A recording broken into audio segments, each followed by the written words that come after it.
Thank you, Mr. Speaker, sir.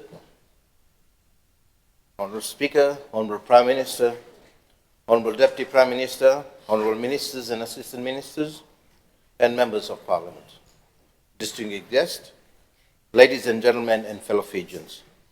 A very good morning to you all. Mr. Speaker, sir, I wish to commend the Honourable Minister for Finance and his dedicated team led by Permanent Secretary Mr. Sachida Nand for preparing and presenting a comprehensive, well-considered and forward-looking 2026-27 national budget. The budget reflects a clear understanding of Fiji's current economic realities while responding to the aspirations and the needs of our people.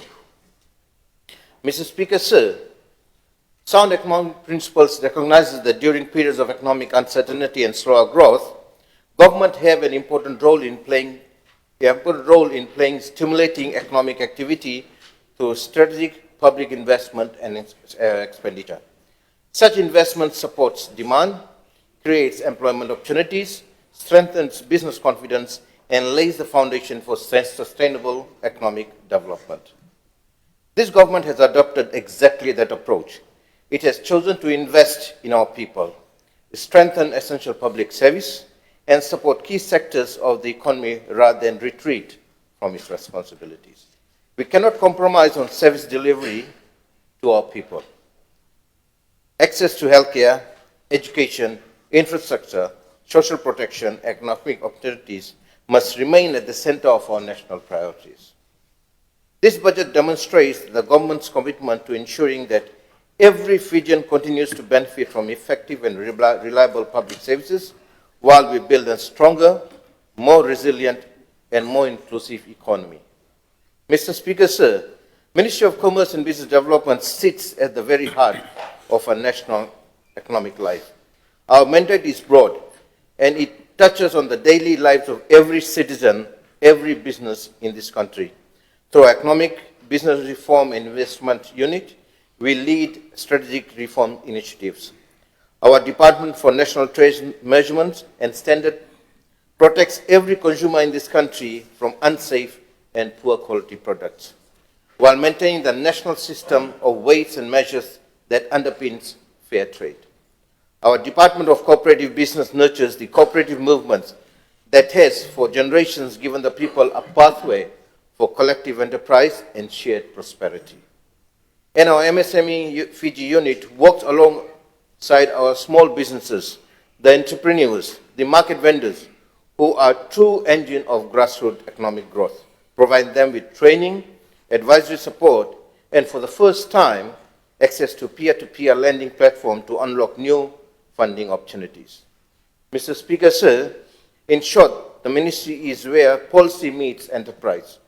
We are the bridge between the government's ambition and the lived economic realities of our traders, our cooperators, our investors, and our consumers. Mr. Speaker, sir, since 2022, MSME Fiji has continued to deliver our core programs. Over the 3-year period from 2020 to 2022 to 2025, MSME unit was allocated 7.6 million, and through this allocation has assisted over 2,100 recipients. During the same period, the team conducted 111 training sessions, reaching more than 2,500 participants, of whom 1,937 were women. This is a clear demonstration, Mr. Speaker, sir, of this government's commitment to explosive women-driven economic growth at grassroots level. Mr. Speaker, sir, in December 2025, the Ministry launched the 2025 to 2030 MSME Strategic Plan, which will guide the next phase of development in Fiji's MSME ecosystem. In the same month, we launched the MSME Portal, giving our micro, small, and medium enterprise online access to MSME Fiji grants program. This portal marks the first phase in the development of Fiji's national MSME database, a central repository of MSME information that will sharpen how government changes, designs, and targets its support to. Mr. Speaker, sir, the Department of Cooperative has likewise seen steady growth. The Cooperative Development Fund commenced in 2024 financial year with a budget of $400,000.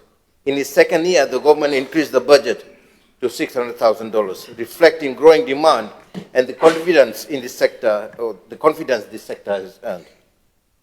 Registration of new cooperatives continue on an upward trend, a sign that more of our people are choosing cooperative model as a pathway into business.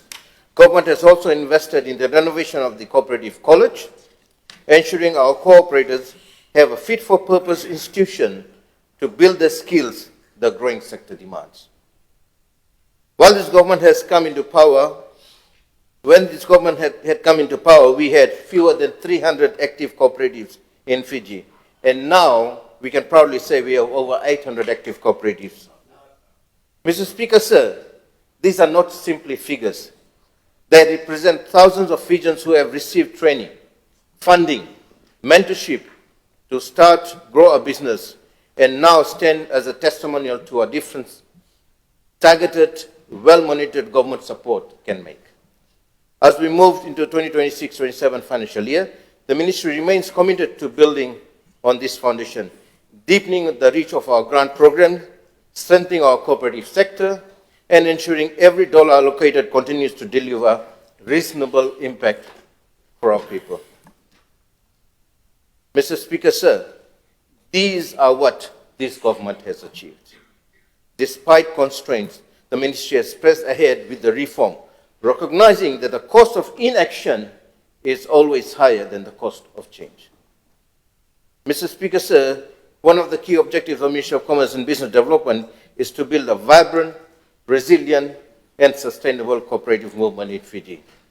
Cooperatives have long played an important role in empowering ordinary Fijians by allowing communities and producers to pool resources, improve bargaining power, create employment, and retain wealth within the local communities. For Fiji, cooperatives are not merely another business model. They are part of our economic history. They represent the value of collective ownership, shared prosperity, and community development. This budget continues our commitment to strengthening this important sector through legislative reforms, improved governance, capacity building, and greater access to finance. However, Mr. Speaker, sir, if we are serious about rebuilding confidence in the cooperative movement, we must also be prepared to acknowledge and address the injustices that were committed against cooperatives in the past. One of the most significant examples is the restructure of the Rewa Cooperative Dairy Company Limited in 2010. The Rewa Cooperative Dairy Company Limited was not simply another government-owned enterprise. It was not. It was a cooperative owned by the dairy farmers from Tailevu, Rewa, and Netasiri. These farmers had collectively built one of the most successful agricultural cooperatives in Fiji. The cooperative owned and operated a fully functional dairy processing plant in Nambua, maintained an extensive milk collection network, provided logistic support, and served as the backbone of Fiji's dairy industry for many years. As the legal owners of the cooperative, farmers had every right to determine the future direction of the organization. Any major restructuring of the cooperative should have been undertaken only with the proper authority of its shareholders and in accordance with sound cooperative governance principles. Instead, in 2010, Mr. Speaker, sir, the cooperative was restructured into two separate entities by the then government. The first entity was Fiji Dairy Limited, which took ownership of the processing factory. The government subsequently sold this company to Southern Cross Foods, a subsidiary of Sachida Patel Group. While the sale itself forms part of Fiji's corporate history, there remains legitimate questions about how the restructuring occurred and whether the interests of the cooperative shareholders were adequately protected through that process.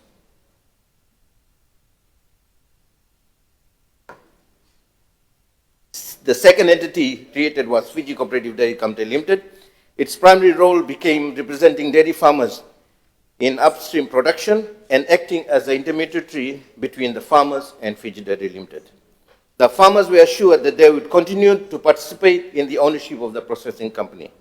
However, what they ultimately received was 20% holding of Class B shares. These shares did not provide them with level of ownership, voting rights, or influence that would ordinarily be expected from those whose cooperative originally owned the processing asset. Many dairy farmers continue to believe that they were unfairly disadvantaged during the restructure process. Mr. Speaker, sir, I believe that this concern deserves careful and objective consideration. This is not about revisiting history for political purpose. This is about ensuring justice, transparency, and accountability remain central to the principle of good governance.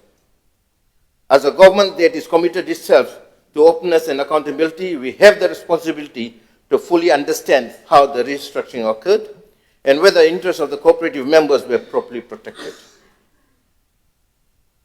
Among the important questions that deserve to be examined are: under what legal authority was the restructuring of the cooperative undertaken? Were the shareholders properly consulted, and did they provide informed consent? What governance process was followed during the restructure? How was the consultant responsible for restructuring appointed, particularly if there was any conflict of interest that existed? Why was the ownership of the processing factory transferred away from the cooperative members? Why were family farmers ultimately issued Class B shares with limited influence? What became of the proceeds of the sale of Fiji Dairy Limited, and why these proceeds were not returned to the cooperative that rightfully owned the processing asset? These are legitimate questions that deserve factual answers based on evidence and proper review.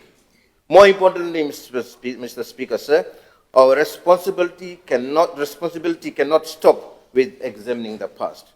Our focus must be on rebuilding the future of Fiji's dairy industry. For many years, Fiji has sought to increase domestic milk production and reduce dependence on imported dairy products. Strengthening our dairy farmers remains essential if we are to improve food security, trade employment, and reduce our import bill. Accordingly, this government should work closely with dairy farmers, the Fiji Cooperative Dairy Company Limited, and all relevant stakeholders to explore practical options for rebuilding the industry's long-term capacity. These options could include undertaking an independent assessment of whether there is any realistic pathway for increasing farmer participation in the ownership of the dairy processing facility. Government may also evaluate the possibility of establishing modern processing infrastructure that provides dairy farmers with greater commercial participation in value addition. In addition, consideration should be given at targeted fiscal measures that strengthen farmer-owned cooperative enterprise. One proposal that deserves careful economic assessment is whether appropriate duty concessions should be extended to Fiji Cooperative Dairy Company Limited to facilitate the importation and distribution of processed dairy products, with profits reinvested directly into expanding milk production, improving farm productivity, strengthening collaboration and collection system, and supporting farmer development. Mr. Speaker, sir, this government has contributed the highest development fund towards the dairy industry, reaching as far as $5 million. And no government has ever done that before. Such proposals would naturally require detailed financial, commercial, and legal evaluation to ensure they're economically sustainable, consistent with government's policy. And this will take time, Mr. Speaker, sir. As a way forward, the government could consider referring the determination of fair and sustainable raw milk pricing to Fiji Competition and Consumer Commission. An independent assessment by the FCCC would help ensure that pricing is transparent, evidence-based, and equitable to all stakeholders in the dairy industry. This avenue could be pursued should the dairy farmers choose to support such an option. Mr. Speaker, sir, our objective should not simply to preserve the past. Our objective should be to restore confidence, to ensure fairness, to restore opportunity, and above all, restore the original spirit of cooperation that enables Fiji's dairy farmers to build one of the country's most successful agricultural enterprise. If we are genuinely believing in empowering ordinary Fijians, then empowering our cooperative must form part of the national vision. This budget gives us an opportunity not only to invest in business, industries, and infrastructure, but to also invest in fairness, accountability, and rebuilding of the institution that place ownership back into the hands of our people. I commend the Ministry's ongoing commitment to strengthening Fiji's cooperative sector and encourage government to continue exploring practical avenues that ensure that our dairy farmers receive the recognition and support and opportunities they deserve. Looking ahead, Mr. Speaker, sir, our Ministry's plan for 2026-27 are ambitious but achievable. We will continue to implement the Fiji National E-commerce strategy, helping our MSMEs participate confidently in online markets while strengthening digital governance and cybersecurity. We will advance work on National Single Window, a transformative trade facilitation reform that will allow traders to submit all trade-related information through a single electronic platform, reducing duplication, lowering compliance costs, and accelerating border clearance.